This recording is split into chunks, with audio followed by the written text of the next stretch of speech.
It's all good. But yeah, we're on Never Broke Again. We got Lee Jelenic here, Josh and Andrew, and Lee is going to share with us all of his secrets on how he'll never go broke again.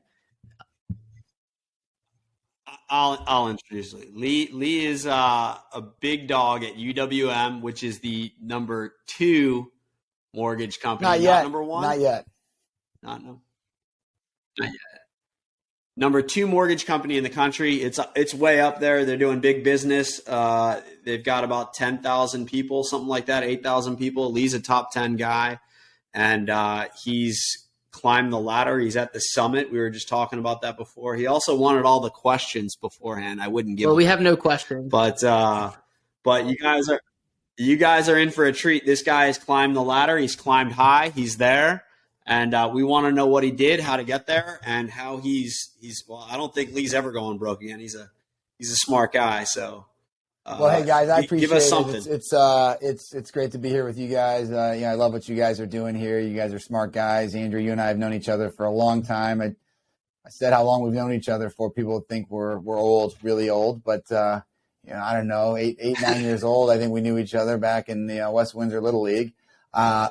Yeah, long time. 30 years. But no, I love what you guys are doing here, and really, in the age we're living in, people have choices. People have decisions every day that can affect their financial health and wellness, and can affect their families and their career. And giving people a resource like this to kind of pull some nuggets from your guests and from you guys is awesome. Plus, I love your business and love what you guys are doing. Sweet. So your role is Chief Innovation Officer, correct? At a massive mortgage company, which is, innovation we were talking about before is a big thing right now. Disruption, innovation. But I know you started at Ford, right? So what made you choose I'll take you guys Ford a little further back. I think that's where you're going. So yeah, we are the number 2 overall lender in the U.S., United Wholesale Mortgage. We are the number 1 wholesale lender 7 years running. So a little plug for what we do. We are a wholesale mortgage lender, and we work exclusively with independent mortgage brokers like yourselves, because we believe firmly that independent mortgage brokers are the fastest, easiest, and most affordable, the best way for a consumer to get a mortgage, and that's a pretty important transaction. So that's our business. We live to serve independent mortgage brokers of America. And as far as my career goes, and I'm sure we'll get into it, I actually, I didn't even start at Ford. I started, my first job was a professional hockey player, and did that for a handful of years, and then spent about 4 years at JP Morgan. So going way back, grew up moved around a bit as a kid, grew up in New Jersey, had a chance to play a college sport, ended up being college hockey at Yale, played there for a couple of years, or played there for 4 years, I should say. Graduated and played minor league hockey in a few cities, finished in the Buffalo Sabres organization, in the Rochester, playing for the Rochester Americans in the American Hockey League. And then about 4 years on Wall Street, 2 years getting my MBA at Wharton, 10 years at Ford, and now I'm in my 3rd year here at United Wholesale Mortgage. So that's the journey. I'm sure you guys will pick apart for certain parts of that journey, or, I'll refer to some things that I think I learned along the way and implemented consistently along the way that helped get me to where I am now. But yeah, that's the journey. So I've had a chance to work for some amazing companies in some really cool industries. How do I get my son into Wharton? I don't know. I think it's hard to get in anywhere these days. I think our kids, the environment that they're in, and, Josh, I know you just got married, and Andrew, I know you've got 3 kids. I look at them, and the environment is so much more competitive, it feels like, than it was for us. But maybe our parents thought that about us as well. I do love that this country, it really is about what you can do on the job. And actually, that's in our ethos here at UWM as well. I mean, it is great to have a nice education. It's great to have a network. But, really, I think in no country more so than America does it only, the thing that matters the most is your work ethic, your attitude, and, can you deliver on the job? What was it like being a minor league hockey player? It was awesome. So, growing up in New Jersey, I wanted to play college hockey. I thought maybe playing professional hockey was in the cards, but obviously you just got to keep going and grinding. And when I graduated Yale and I had a chance to go work on Wall Street, or I had a chance to go play pro hockey. I signed with a team in Missouri, the Missouri River Otters. Was traded after 2 games to the Flint Generals in Flint, Michigan. Ended up playing a season and a half in Flint, and then signed with the Buffalo Sabres affiliate, the Rochester Americans. But it was awesome. I mean, very, very diverse backgrounds in a pro hockey locker room, because you have the full spectrum. You have European players from all over Europe, right? I mean, my roommate was from the Czech Republic. We had kids on our team, guys on our team from Finland, guys on our team from Sweden, and we also had a lot of Canadians. So you've got Western Canadians, you got French Canadians, you got a lot of different American backgrounds, and you've got everything from I remember you could kind of go around the room, and like there's a kid that played at Yale, there's a kid that played in Finland, there's someone who played junior hockey in Western Canada, there's someone who then there's another one who played at Cornell or whatever. So it was great, and getting a chance to get paid to do a job that you love and make a difference in your community. I mean, you guys get it. You guys are sports guys. Whether it's the top level pro or it's minor league, those teams matter to the communities they're in, and you get a chance to do a lot of good while you're playing. Visiting schools and visiting hospital, kids' hospitals and things like that. So it was a blast. Every part of it was a blast. What position did you play? Right wing, left wing. Kind of would kind of do whatever the coach needed me to do, but I like the wing. I didn't really like playing center. You have to play too much defense when you're playing center. Wing, you can kind of just think about playing offense. I played ice hockey. I don't know if we ever played together, but I was really fast, right? But then I started to realize there were kids faster than me. Yeah. Were you fast? Because that was a big thing for me. I was like, once I saw kids fast. Well, I think for me, and I do remember that you played some hockey. I think for me, the sort of the evolution of my hockey career can be a metaphor for the evolution of my business career. And when I was younger in New Jersey and in high school, I was just a dominant player. Probably just more from a talent perspective and maybe a size and physicality perspective. And then, I can shoot the puck, right? So there was a couple attributes that I relied on. And then I got to college and had to completely reinvent my game. I went from being led New Jersey in goals my senior year, and then get to Yale, and it's like, whoa, this is a whole different deal.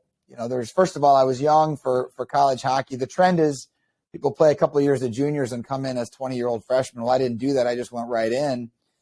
And so even the other freshmen, a lot of them were a year or two older than me, or there would be sophomores or juniors that were 3 or 4 years older than me.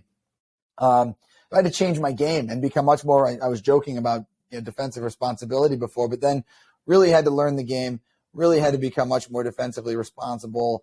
And hockey, like most sports, there are role players. And I found myself in college being much more of a defensive forward, much more of like a checking line player, a guy that would kill penalties. I didn't see a lot of power play time. And at the same time, my coach, I remember my sophomore year, had said to me, look, you have to skate better. Like you're fast enough, but fundamentally you have to skate better. And I remember at that point, he recommended a power skating coach named Laura Stam, who had been kind of the first big North American skating coach to work with NHL teams. And I went and started working with her, and I worked with her so much in the off season that I became one of her master level students and ended up running and teaching camps for her. But then I got a chance to go on professionally, and it kind of all came back together. So the things that had made me really dominant in high school, the things that I learned just to survive as a college hockey player, Division I hockey player, and then some of the things I did the back half of my college hockey career because my coach said, you have to go do this, and I became obsessed about it.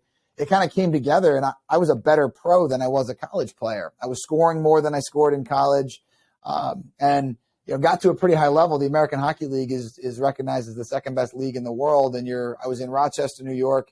We're an affiliate of the Buffalo Sabres. That's an hour down the road, and you're just so close you can taste it. So it is, and I think that's a metaphor for how you go through life. You develop tools, you develop capabilities in certain jobs early in your career. And you might not realize it, but as you look back, those tools and those skills become so valuable when you start stacking them on one another.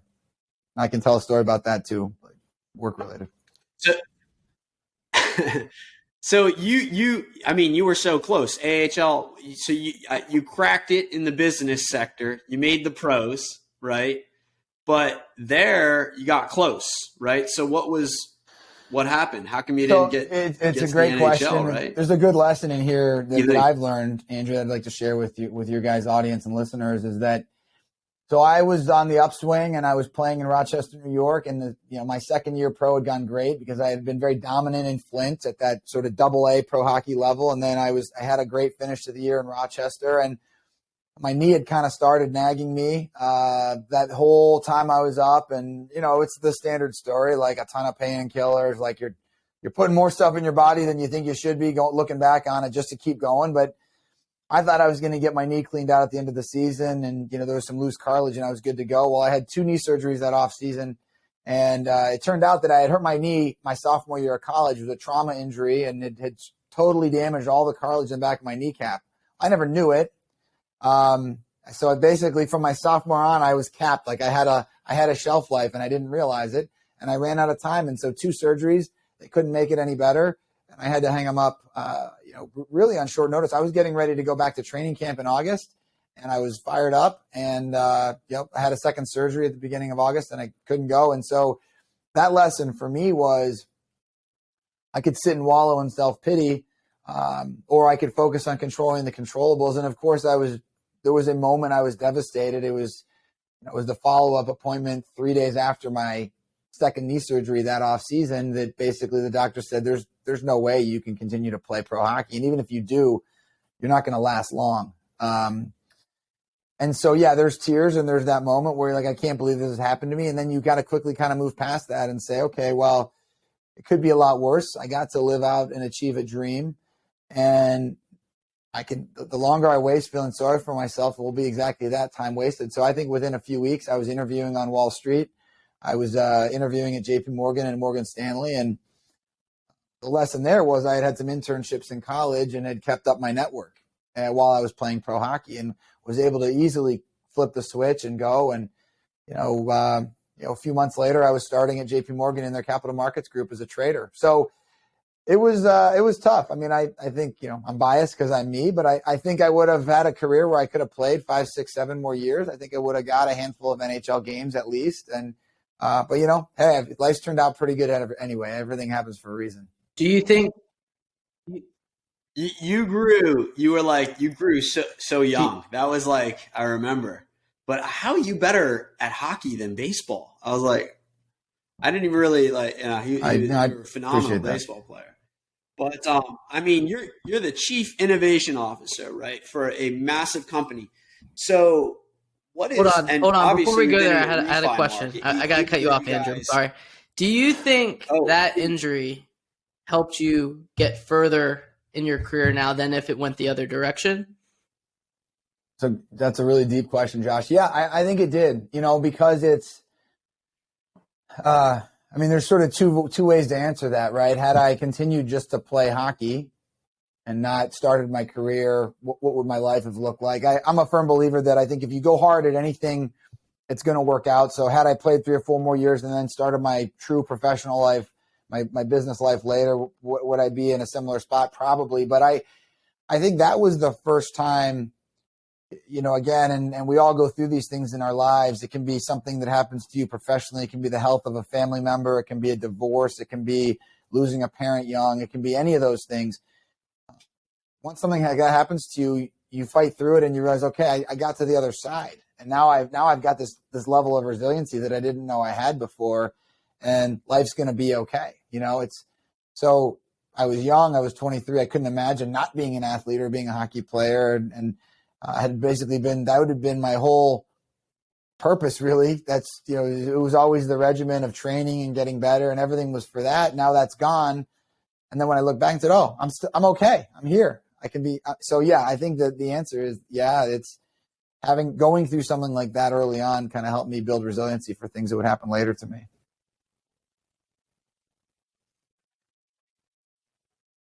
Might have been 5 years behind, maybe. I don't know. Maybe you would have sped it up afterwards. So obviously, like, we're in finance, both of us, right?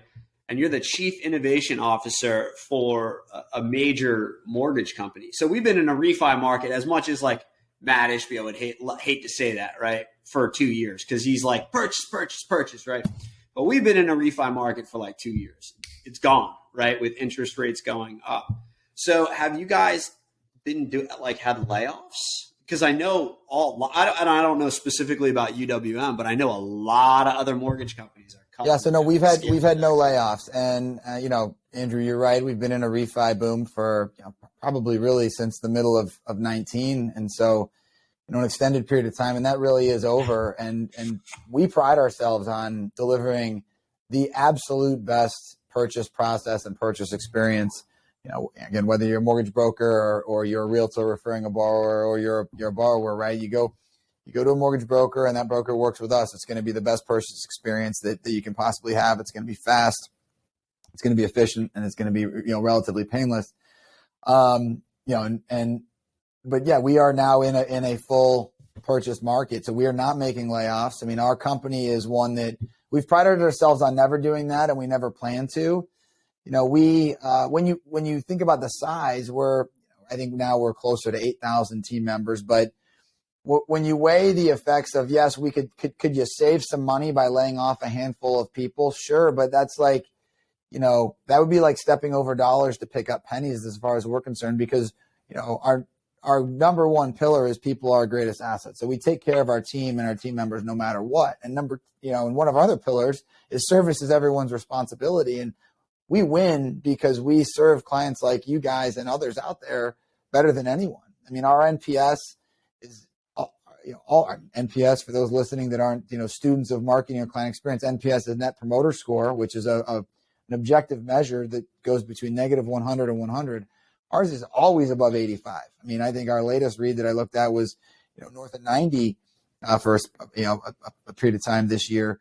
So we deliver on service, and so yeah, we might not hire as quickly, or there might be some, there's always a little natural attrition, but absolutely no layoffs. We never will have layoffs. We hired 5,000 people during the pandemic, and, those team members are thriving, and, we'd rather be staffed to deliver the service levels than, save a few $1,000 here or there. Well, it'll probably be in the millions, but like 10 years ago, just jump into the mortgage industry for a minute. 10 years ago, everything was done like 2012, like by paper for the most part, right? Where, like 10 years from now, where do you think that this industry is going to be at? I think the combination of data and data availability, right? And where you get that data, do you get it from APIs, or do you get it from the blockchain? But that's a big component of making this faster and easier for everyone.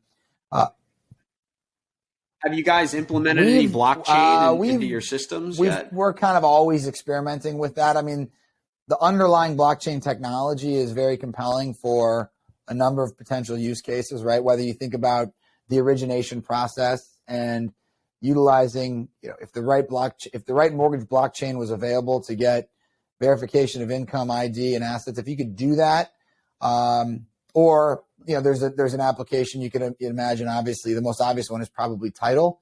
That would take municipalities around the country working together to put all of the land title on blockchain. There's the ability to securitize on blockchain. There's all these potential capabilities that could make that process faster, easier, and cheaper. But outside of that, there's intermediary technologies. There are companies out there that make it easy to get payroll data or bank data, right? And you guys know some of those companies. So with the right commercial APIs, you can streamline that part of underwriting. There's technology that we've built and launched called Bolt, which is our underwriting system. We believe it's the most advanced underwriting system in the industry right now, and it's shaving significant time. I think the loans that go through Bolt, that are submitted through Bolt, are closing 5 days faster. So there's a lot. There's AI, there's machine learning, and there's the ability to extract data more efficiently from documents and PDFs. So these are all things that everyone in the industry is looking at. We tend to lean in hard and try to operationalize some of these faster than most, and that's been in our ethos. We've got a massive and amazing IT team. I think our IT team's over 1,000 team members. It's 12 or 1,300 team members. Yeah, you guys definitely don't go cheap on tech. My thing with the industry, since I got you, right? My thought is, well, why can't we close in a day, right? Or 2 days or 3 days, right? I'm walking into a house. That's where I kind of see this. I walk in, I like it. Done. Like, transfer the money. But I know legally, like, there's 7 days and 10 days and 3 days, all these other little. So it comes down to politics a little bit. And I think you guys lobby a lot.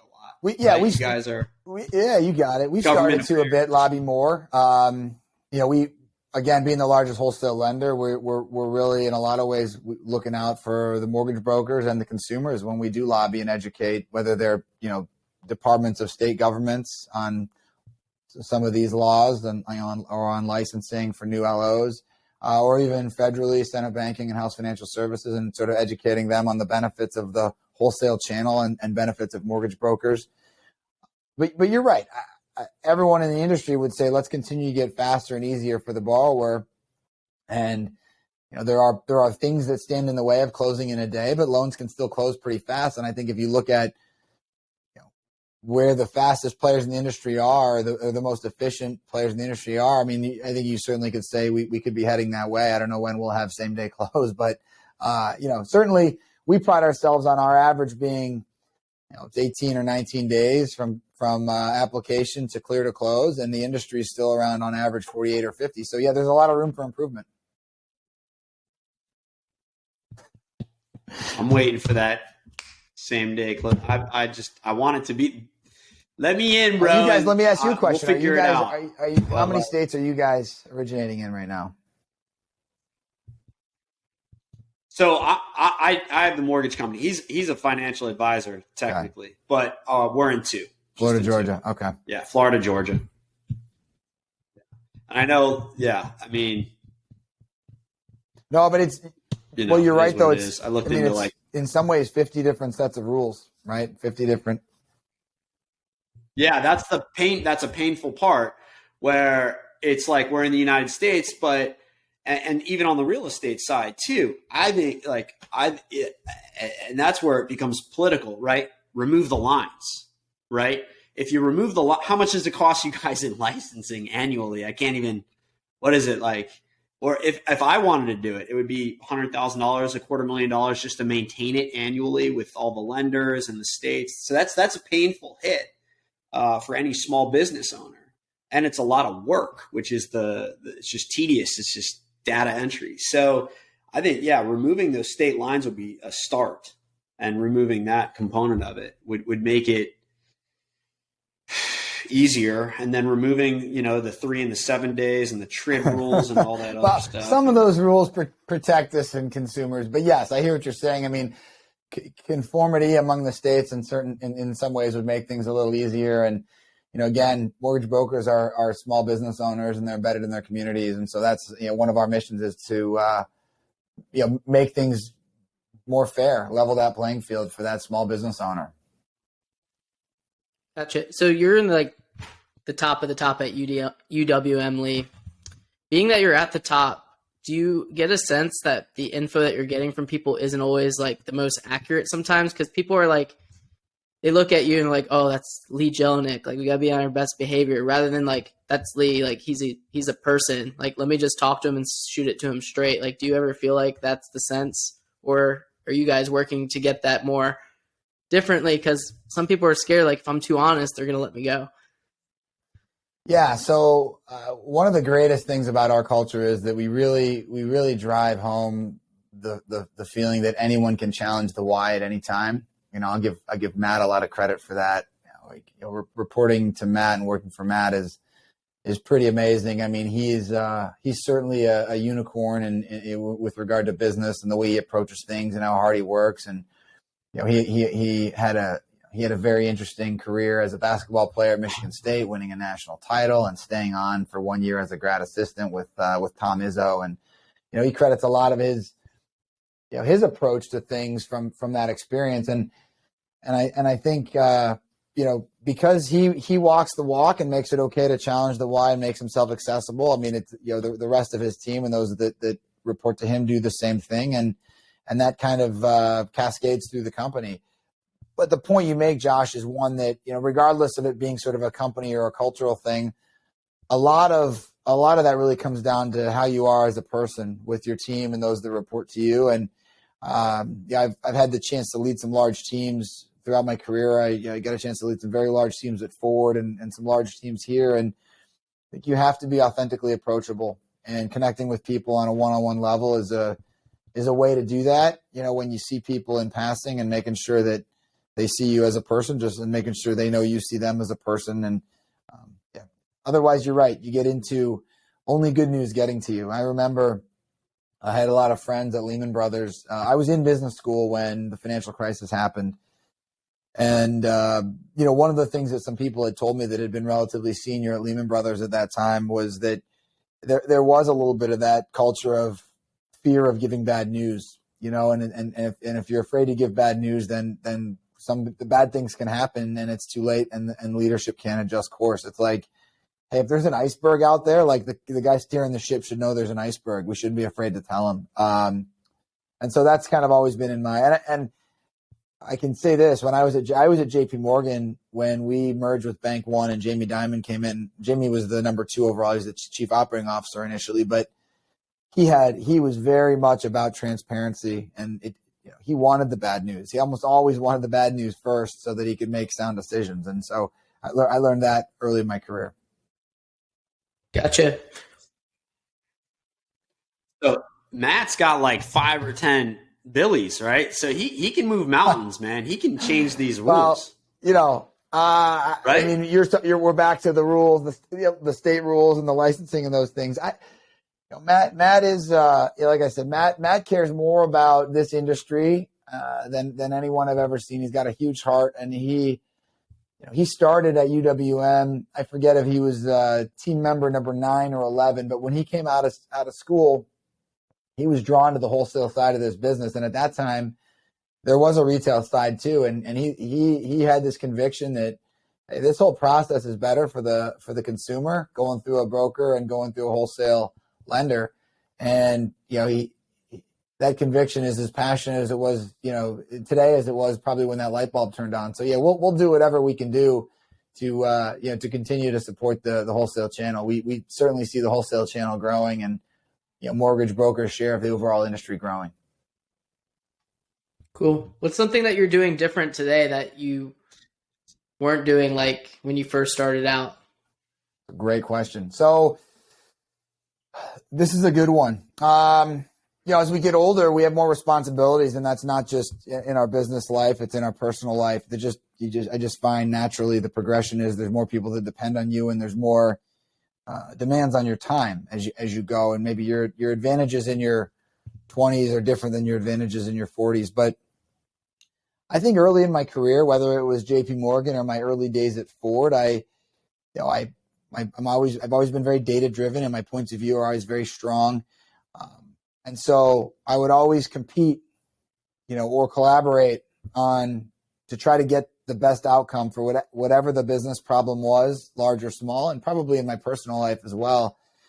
And I remember taking one of those leadership diagnostic tools. It was the Thomas Kleiman conflict modes, and it was it sort of measured you on, did you anytime there's it's not conflict as in we're arguing. It's just, how do you deal with different points of view? Do you compete for yours? Do you collaborate? Do you accommodate? Do you avoid? There's one more I'm drawing a blank on. There's 5 total, but some of those are high energy and high time, and some of them are less. And because I've gotten more mature in my career, I've realized, hey, there are things that are really important to me or to the team I lead or to my business or to me within my household and my family. And I'll of course compete for those, or I'll spend all the time to collaborate and get the win. But I also look a lot more for the situations where I can just accommodate. I'll just do what you want. Like, this one isn't as important to me. I know it's important to you, so let's just do it your way. I'm going to spend a lot less time and energy on it. Or, hey, here's one I can completely avoid, and I know it's going to get handled because I'm not the key stakeholder. I could step in and throw my weight around, but I'm going to back off this one. And so it's about figuring out which fights are the most important and when and where you're going to spend your limited and precious time. Because if you try to take on every fight, you're going to be surrounded. So what fight's most important to you now? Well, that's look, obviously health is number one. I mean, if we're going to boil it down to the core of everything. I don't care about UDM. I care about what Lee has to say. There we go. What's important to you? If you're going to boil it down to the core, right? Health. And, Josh, you're a little younger than Andrew and I. Andrew, you're younger than me too by a handful of years. But I've always said that whether you're trying to lead a team of 2 or 3, or you're trying to lead your family, if you can't take care of yourself, no one is going to trust you to take care of their thing, their team, their company, their asset, their bank account, whatever it is. So, and secondly, if you don't have your health, suddenly all these other things that seem like problems, they aren't. And so, it's funny, Andrew and I were talking a little bit, in another conversation just about vitamins, but really being in tune to your health, knowing when you should get certain appointments, knowing when you should get your colonoscopy, for example, like that stuff, it's fun to joke about, but find time to exercise, make sure you know how much sleep you need, listen to your body. And so that's number one, and then number 2 is it's family, and it's making a positive impact on your family and those that, that feel like your family, those closest to you. So I think if we can do those things in our life, a lot of the other stuff starts to fall into place. Mm-hmm. What's Lee Jelenic reading right now? This is a great book. You guys may have heard of it. It's called Sapiens. Yeah, it came out a while ago. It didn't stick. It didn't stick for me, but maybe I'll circle back. Long book. To it. I'm about halfway through. Though, right? Yeah, it is, but it does boil. To me, it's a book that really, boils down to some of the ways we're wired, and that sort of question of nature versus nurture, and why do we have certain behaviors in our culture, in our groups, and comparing kind of. You think about a world where Homo sapiens were roaming the earth at the same time as Neanderthals and a number of other human species. And, why did Homo sapiens end up kind of ultimately being the one species that prevailed? Because certainly Neanderthals actually had bigger brains and were bigger and stronger. But, it goes into that. So I really enjoy that. There's another one I keep on my nightstand called Be the Sun, Not the Salt. And it's a very, very, very simple leadership book from a friend of mine, Dr. Harry Cohen. I got to know Harry at Ford. He worked with a lot of leaders at Ford, but it's a simple reminder. You can read a couple pages a night, but it's basically, look, we can be the sun or we can be the salt. The sun helps things grow. The sun helps things live, and the salt kind of withers things. So we have a choice in every moment. Salt makes your skin nice, man, in the ocean, bro. It heals you. The salt is healing. Right. It's healing. Salt heals you. They used to call money salt. There we go. Morton I like it. Salt salt. does exfoliate. It does. You look like you have some great exfoliation, being too. on health, corporations lose, I believe, like $12 billion a year because their employees just aren't healthy. Being the chief innovation officer, is that something you ever thought about? How can I make sure my team is putting the right fuel into their bodies to not only help them work better, but help them have more energy with their families so that when they're not working, they can use that time? Awesome. Yeah, the answer is yes. So one of the things, and I don't know if you guys, Andrew, have you been up here? No, okay. And Josh, you haven't been up here then either. So it is again part of our ethos. We have a gym on site, a state-of-the-art gym. It was designed by the strength and conditioning coach of the Detroit Red Wings.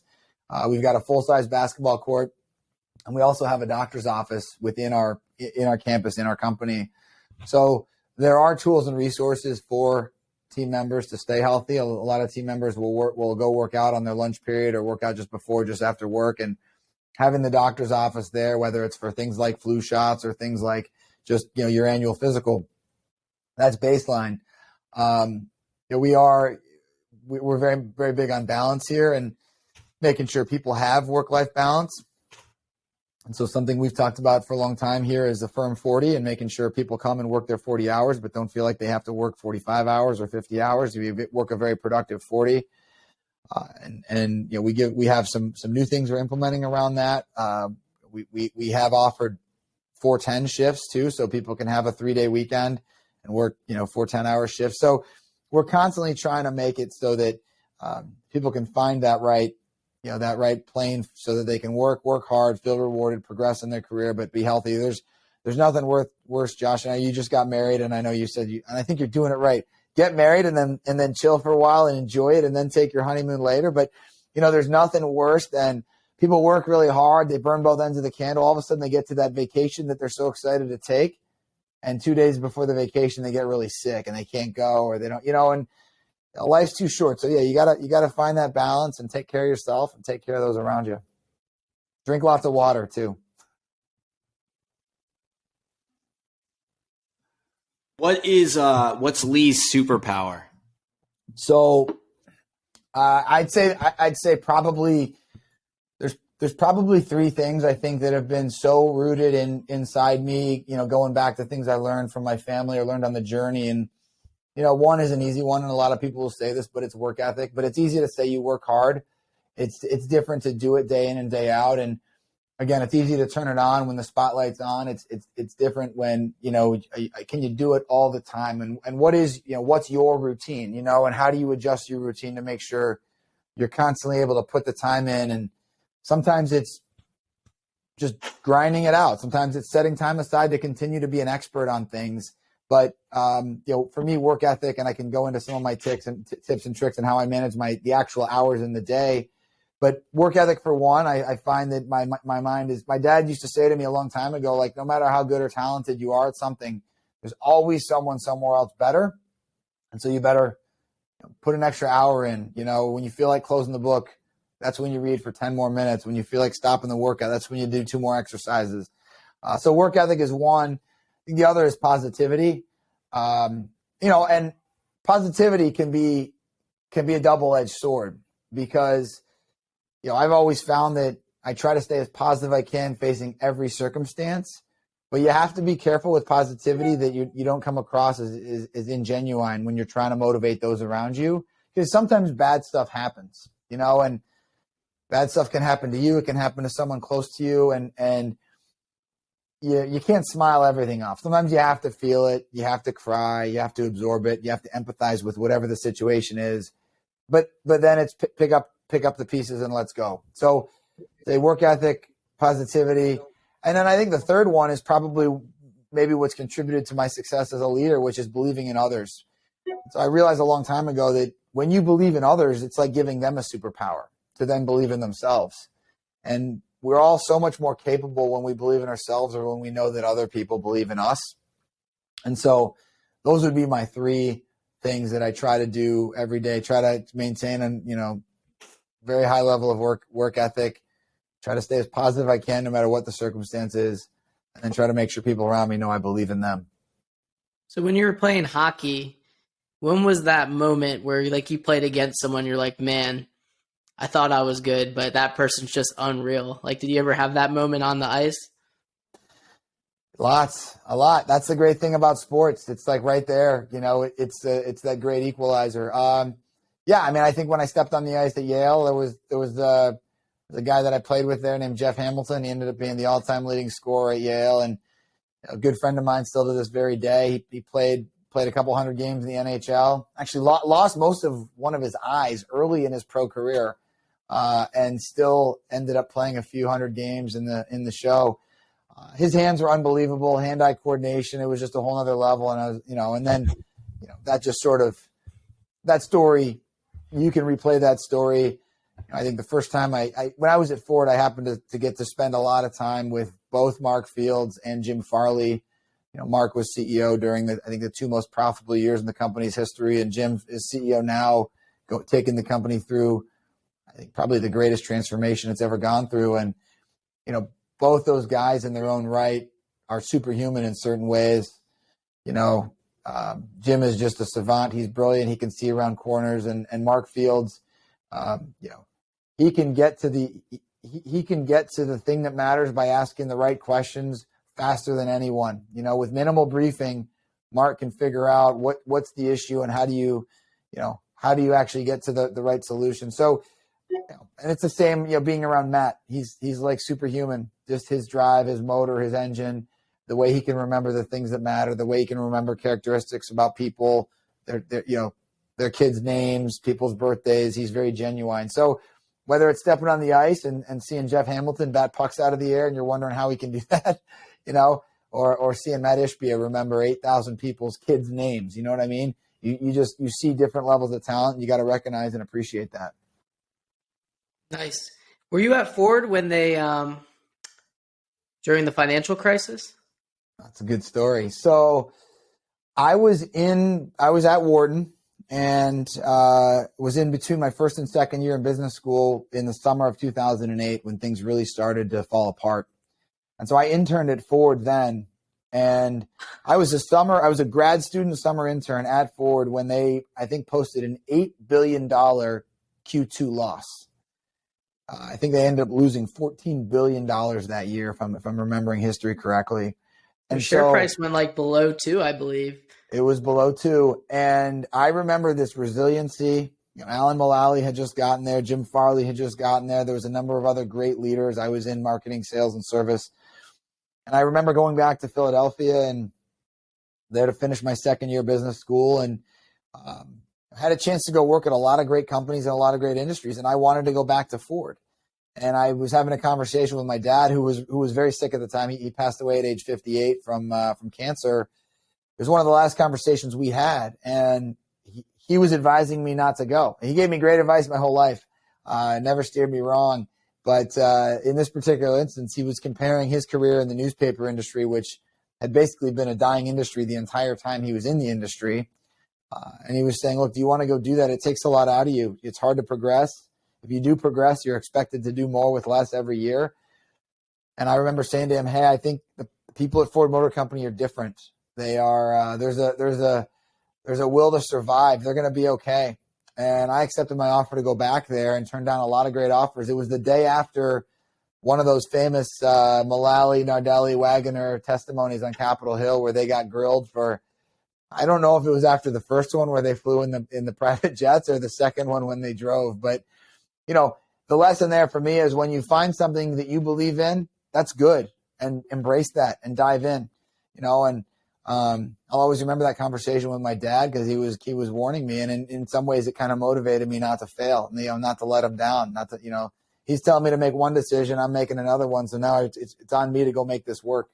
And I had a great 10 years there. I got promoted a number of times and got to lead some huge teams and had some very, very big jobs and some very big, made an impact on some big parts of that company.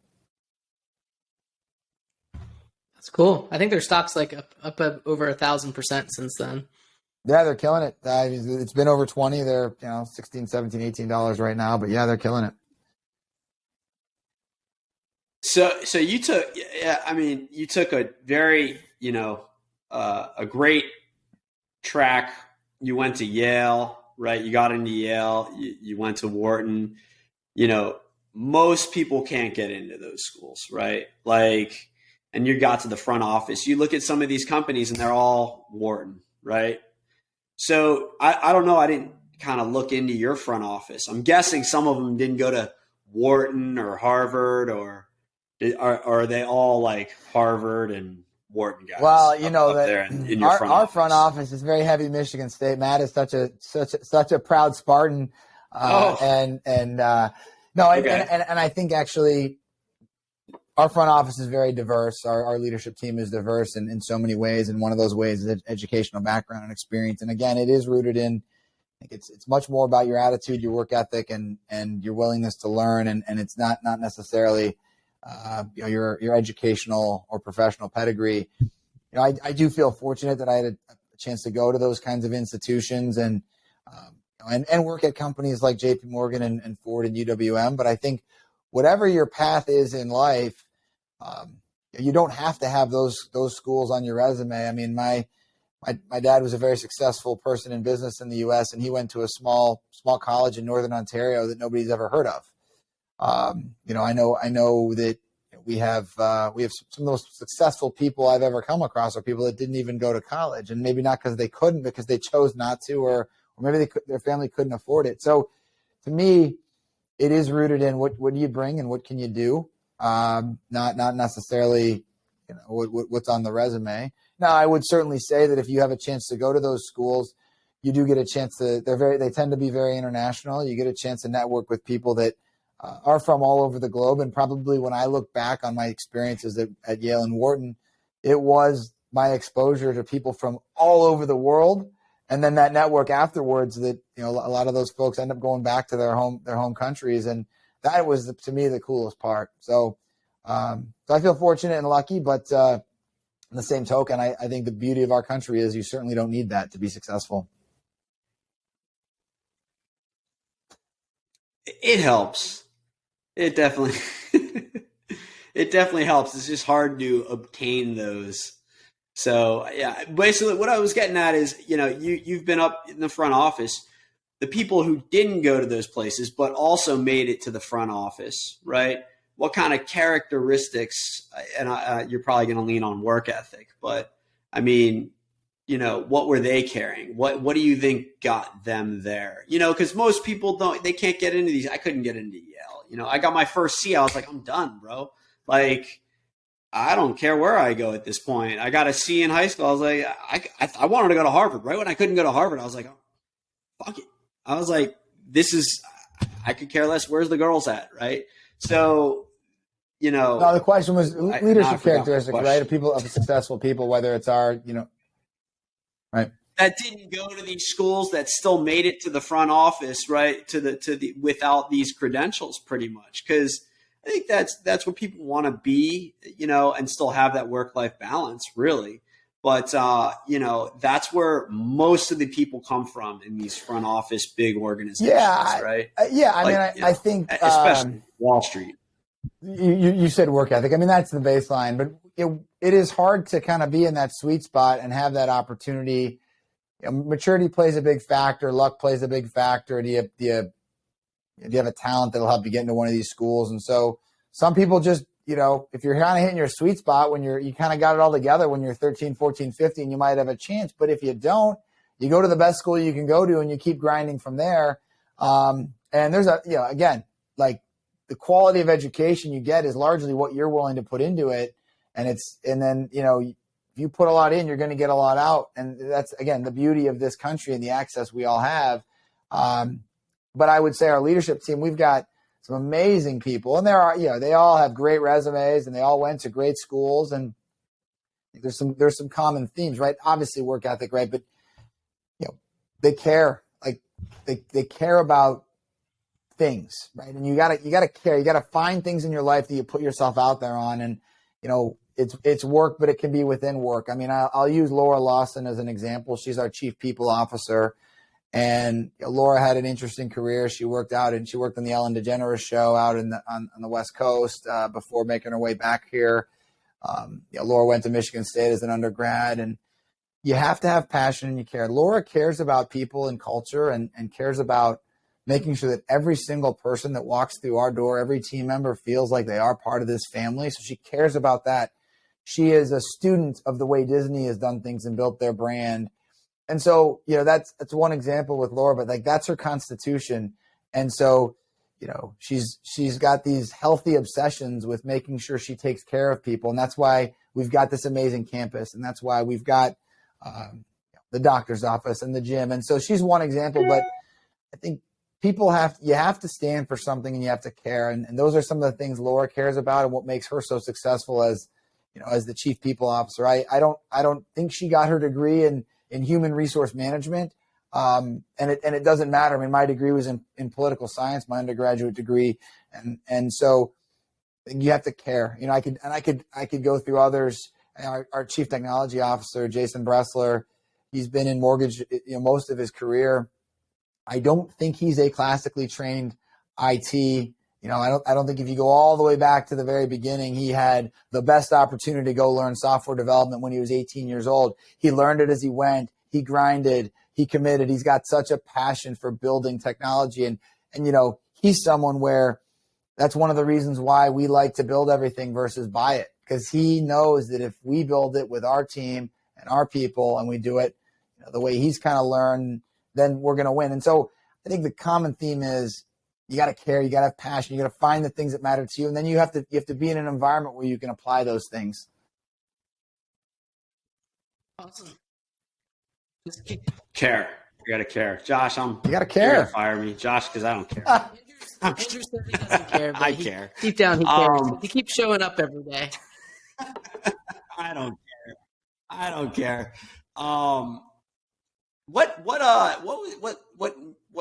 baseball team were you on when you were 11? Oh, in Little League? What was the name of your team? You remember? Yes, I was Ellsworth, and you were on Bank, right? Oh, you were Kraft. I was Ellsworth. Kraft. You were Kraft. Ellsworth. Yeah, you guys were, and you were red. Black jerseys, right? Kraft Cleaners.